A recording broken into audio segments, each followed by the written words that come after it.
Tell me what you It's saw. hard to explain, just like a bright light with a red light in the middle. Just hell of a noise it was. But I looked just an object in the You sky. had the feeling it, watching it, definitely, yes. Well, although I've seen it, it hasn't convinced me. I still don't think there's anything in it itself.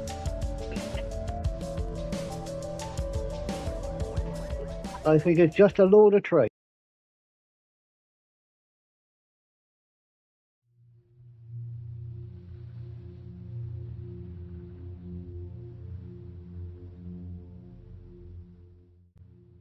At 1:24 a.m. Seamstress Mildred Head was getting ready to go to sleep when she heard what sounded like twigs brushing up against the tiles of her roof until it reverberated like giant hailstones. Suddenly, a loud humming noise came over her, and it quickly left as it had came into a faint whisper. At around 6:12 a.m, Marjorie Bye was on her way to Holy Communion at Christ Church when she heard what sounded like echoes of cackling laughter and that there was a faint hum. Then, as she approached the church, she experienced a sonic attack. She said that sudden vibrations overcame her with deep, chilling intensity, pounding away at her head and her shoulders. In some reports, they described that she was pinned down by fingers of sound. In other reports, it says that the priest assisted Marjorie in escaping the alleged fingers. Around at the same time, Postmaster Roger Ramp reported a terrible clatter on the tiles of his roof, similar to the description to Mildred Head a few hours earlier. 30 men from the Royal Welsh Battalion, stationed at Nook Camp, reported hearing as if a chimney stack had been ripped from the rooftops and thrown over the masonry area, but as with all the other cases, nothing appeared out of the ordinary. Initially, Marjorie Bye wanted to remain anonymous. Because of Mildred Head's report and 30 other people also reporting strange sounds that day, that she too came forward, as well as the soldiers stationed at Nook Camp. Strange incidences, however, did not remain in 1964. They did continue in the years after.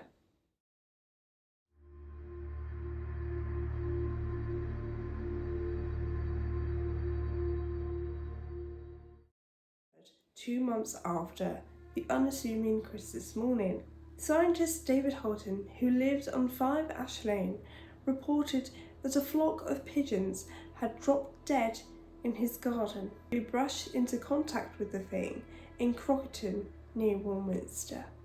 Neighbours and the other members of the community also reported hearing the same thing. On the 17th of March 1965, Joan Brown and her family were at home when suddenly they heard strange sounds coming from their roof. Later on, their cat proceeded to vomit in every single room of the house. Also that day, other people reported that their pets were nervous or livestock had been injured. A few weeks later, on the 25th of March 1965, Ted and Gwen Davis heard what sounded like flapping birds' wings coming from the chimney, but then it grew into a grinding metallic sound, lifting the rafters off their roof and causing the windows to shake. When they went outside, nothing had changed and nothing was out of the ordinary. Everything as it was. A few days later, on the 28th of March, a man named Eric Payne, who was dropping his girlfriend off in Sutton Venie, heard what he described as a whistling sound that progressed to loud buzzing. He then claims it flattened the treetops above him and sent shivers up his spine.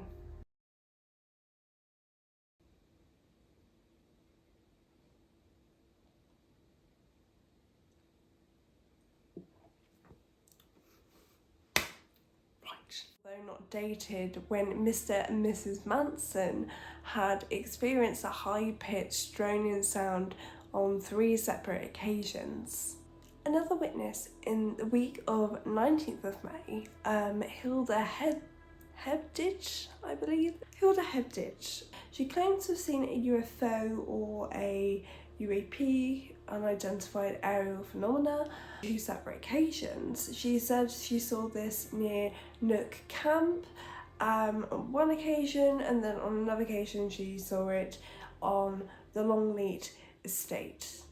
She claimed this UFO or UFP was a cigar-shaped type with lots of flashing bright lights of orange and amber. The following month, on the 3rd of June, there were at least 3 different accounts of the same object, and it begins at 8:30 with Patricia Phillips and her family, who described seeing a cigar-shaped glow that hung in the air for about 25 minutes. The second report comes from Mr. and Mrs. Holland, who saw what they described as 2 hot red pokers, one on top of the other with a black space in between. The newspaper claims that from their angle it's exactly the same object as what Patricia Phillips and her family were also witnessing. The third report comes from a group, or many groups should we say, of at least 17 people who were at Shearwater doing whatever they please, I assume fishing or just chilling. Fishing or chilling. They saw again this cigar-shaped object that one person, that Colin Hampton, fell into the lake because he was in such shock from seeing this UFO. Lorry driver Terry Pell, who was driving from Spalding to his destination in Warminster, and he actually had his wife and his daughter with him. And he saw this bright crimson ball come from over the hill on Colloway Clump. He said that it hovered 50 yards in front of him before it suddenly sped up, stopping right in front of the lorry. And he said it was the way in which it moved and the speed is what caught him off guard, and he ended up having to swerve the ball, and it went as quick as it came. It just gone. The next incident comes from an unnamed army major, and I can't seem to find any other report other than a claim in an article on Medium. But it says that an army major was also driving on the same road, Colloway Clump, when his car stopped, as well as the electrics, and then it began to vibrate, and there was this humming sound and this pounding of the head, which obviously we're familiar with on the Christmas Day events. And after this incident, the car suddenly turns back on and he is back on his way. After this incident, things are few and far between. There's Gordon Faulkner, who suddenly became aware of the thing and ran to go and get his camera to take a photo of it. And that's kind of the image you see whenever you type in the Warminster thing. That is something that will pop up. There are a few instances that are a bit further afield of Warminster, but one of the cases that caught quite a lot of people's attention was 2 police officers who were on a nocturnal shift due to some rise in crime in a certain area, and they began chasing a police chase with UFO. They're stopping people on the way there to verify, can you see this? And when asked, the RAF claimed they had no knowledge of this. There's another report in the 70s where an individual up at Clay Hill, it's on my cup, where is it? There you are, Clay Hill, yes, I don't know if you can see that. And we also have our old friend Stonehenge, which we will get to very soon. There's a claim of a gentleman and his group of friends. They went to Clay Hill and they saw a ball of light and they heard no noise. And I forgot to mention earlier that people who have reported seeing these balls of light, these crimson balls of light, that there is no noise. There's no noise whatsoever, just pure light, and everyone reports that these lights are aware that you have spotted them.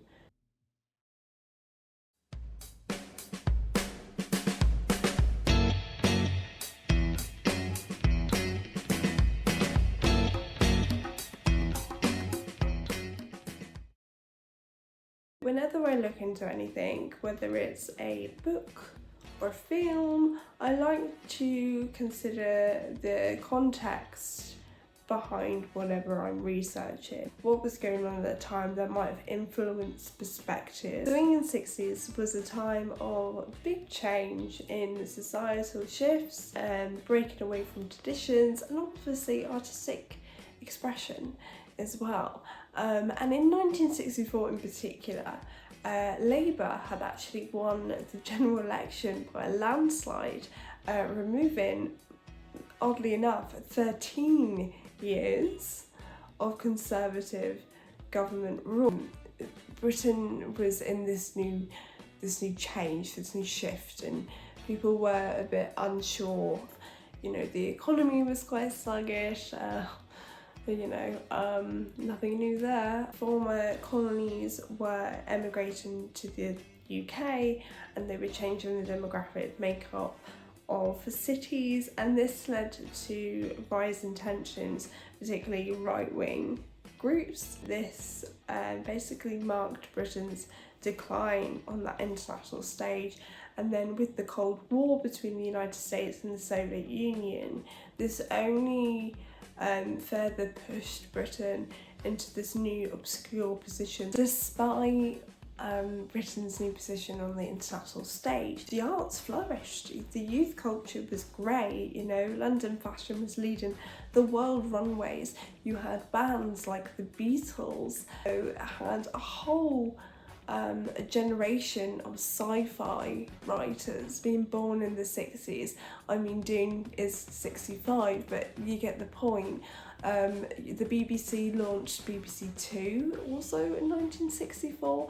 Also remembering that Doctor Who came out in 63, so the idea of aliens isn't so alien. There was also a lot of progressive technological advancements going on at the time. There was a project with the Concorde superjet between Britain and France. The abolishment of the death penalty was signed in 1964 but wasn't put into action until 1965.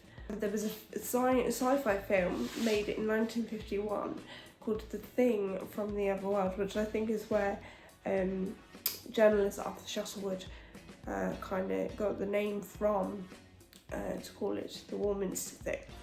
I think personally, if I was Marjorie Bye on my way to church and this strange thing happened to me, you know, quite terrifying actually, I too would assume it was aliens, because what other explanation would you resort to at that time? Especially with sci-fi was really popping. You can safely say that at the time in Warminster and Britain in 1964 there was a lot of things going on, a lot of changes, a lot of uncertainty. I think we tend to look on the 60s quite positively because of the arts and everything that came with it. You know, I think if you were a young person in the 60s, it was probably very ideal, yeah. So all these things that we need to bear in mind now that we're going to have a look at the theories behind the thing.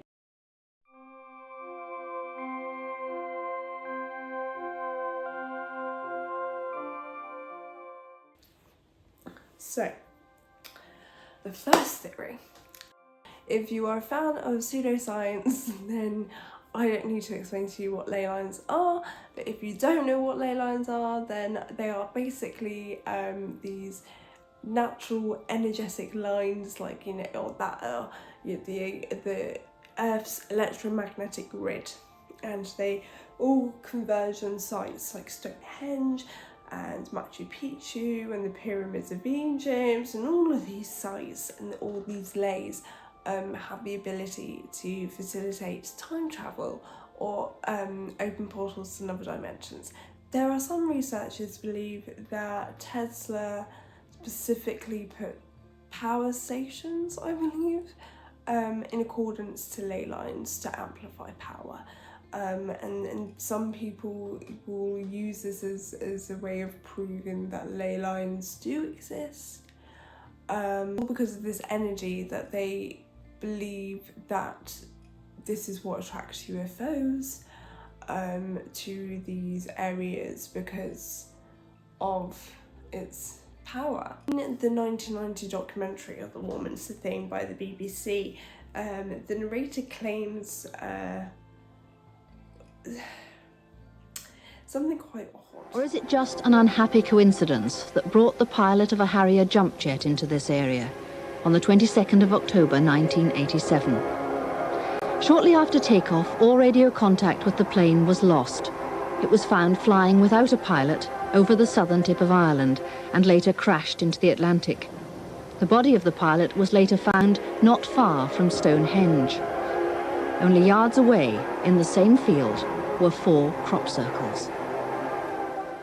Pseudoscientist Graham Hancock, if you don't know the Ancient Apocalypse series that he did on Netflix, he claims that these crop circles are so mathematically aligned to the lays, like accurately, that it can't be man-made. And after studying all these samples, allegedly, from the immense amount of heat that these should, in theory, burn, especially in the summer. I'm not a scientist. I did conduct my own survey because I happen to live in the Warminster provinces, and I had no idea about this whole shamble until I started looking into all the weird stuff that was going on in Wiltshire and my area. So here we are. In the survey, one person responded that people came forward claiming to have pranked the whole town and that it was them. And this was in the 90s, so who knows? As much as I like the idea of crop circles, although I don't know much about it and I'm not going to pretend I do, but I take everything that Graham Hancock says with a pinch of salt. But ley lines and crop circles is a big whole theory thing. I want to believe in it. I think Stonehenge might well have a part to play in all this, particularly with regard to this country. We noted some time ago that the dimensions of these formations were consistent with the dimensions of the circles within Stonehenge itself. I don't know. I think I'm just being cynical, to be honest.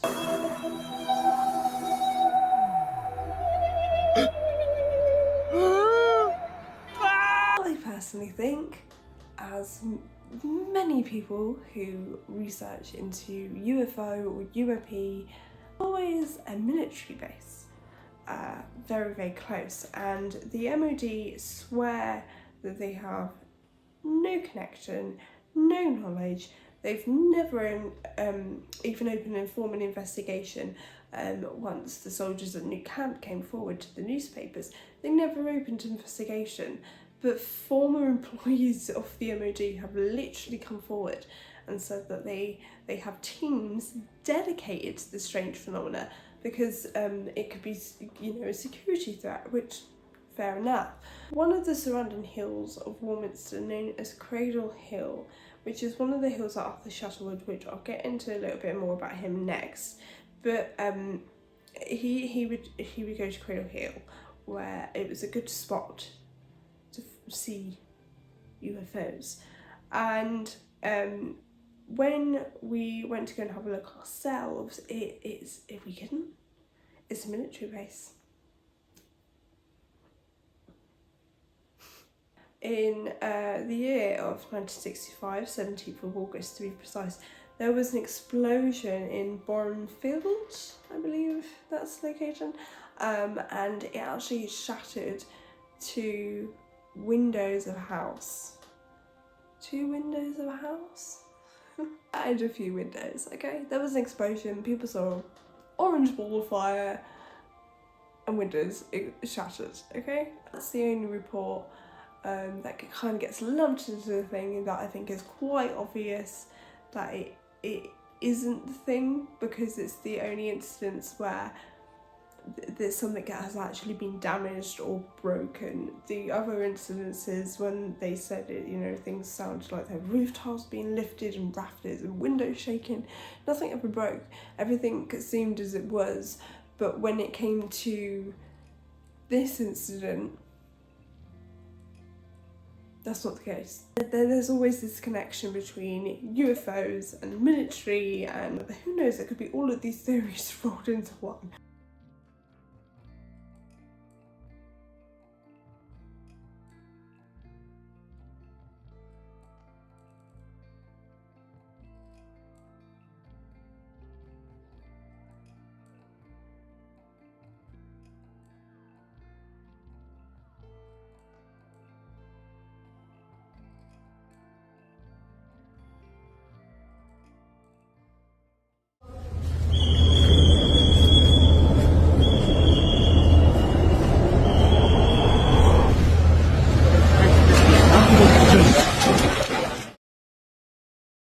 Was it a hoax or was it mass hysteria? Some people have theorised that the town was just delusional, that they were imagining things and that it was all just something conjured up by the townspeople to encourage people to visit Warminster and to spend the money there. In the summer of 1965, roughly about 8,000 people did go to Warminster over one weekend, and obviously the town really benefited from this. It boosted, you know, businesses, new businesses opened. There was a whole B&B dedicated to the whole thing, so it definitely benefited the town. But 8,000 people in Warminster, that would have been hell. It's not a big place. So for most of this, I've tried to keep Arthur Shuttlewood at a distance, because I don't think he's a credible source in any way, shape or form, and it's purely because of the pigeons. In the Warminster Journal, they report it happening in February 1965. This is false, completely false. It happens in April 1964, way before the incidences that happened in Christmas and then thereafter. Why did he do that? By immediately changing the date, I'm suspicious. And Arthur Shuttlewood was known for embroidering his stories. He liked to make it entertaining. I mean, he wrote quite a few books about, I think like 7 or 8, about the Warminster thing. He really made a name for himself. However, the person I do see as a reliable source is the scientist David Holton, who was the man who had the pigeons in his back garden, because he said that this phenomena had been going on for years before Shuttlewood got a whiff of it. And when it came to a town hall meeting, David Holton was asked to attend the town hall meeting and present the evidence that he had found, and he said that he would not, because that he was working with another scientist in France who was studying 4 similar cases over there. The slugs are back! The slugs are back! On that note, we will get to final thoughts.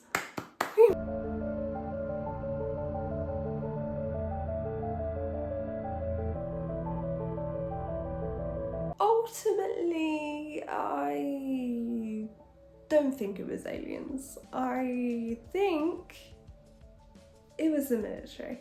It goes back to the UFO link and military bases, and there are a few cases similar to Warminster. You've got the Broadhaven in Wales. Netflix covers it in the Encounters series.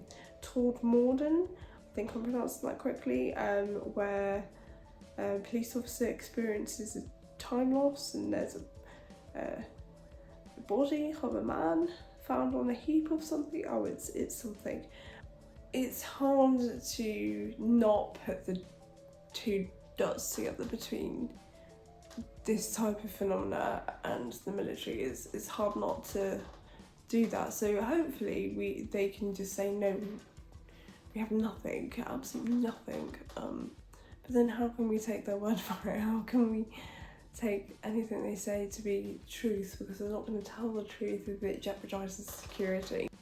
There's that. I do like the Warminster thing case. It's an interesting one, it's different.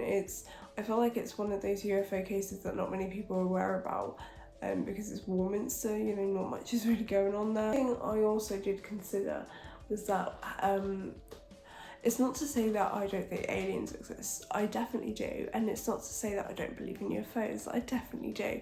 I'm just saying that sometimes what we perceive isn't what it actually is. Sometimes things aren't what they seem. I think when we don't have an explanation for things, we tend to fall back on these theories, or in some cases, mythology. Because I think when you know, people go missing for a while, like they lose time, they black out. If you look in fairy mythology, this is something really, really common. And there's a lot of similarities and traits between fairy mythology and alien UFO experiences and phenomena. And I think that's really, really interesting. Because I feel like we've replaced fairies with aliens. Also, shout out to Outlander, because in that show, obviously the whole Craig Nadoon, and it plays on the ley line theory. They mention the fairies. So I do. I think it's just the new fairies. But I don't blame anyone for thinking it is aliens. I could be wrong, it could be aliens, but what do I know? I'm just some girl in a dressing gown talking about aliens on YouTube. This flipping vegetable competition causes nothing but trouble every year. Here we go. If you ask me, I'll tell you. If you ask me, this was arson. Arson? Aye, someone arsing around. That's right, one of you lot. The case remains annoyingly unsolved, but we are done. Thank you for taking the time out of your day to watch my video, and I hope you enjoyed it. If you want me to talk about any case in particular, please drop a comment down below, and don't forget to like and subscribe. And head over to my vocal. I'm a writer and I do all sorts of stuff, but I also post an article alongside the video, so you can check all my sources and references that are all there, and you can dive right into that rabbit hole. Thank you very much, and don't forget to take care of yourself. I hope to see you around. Bye.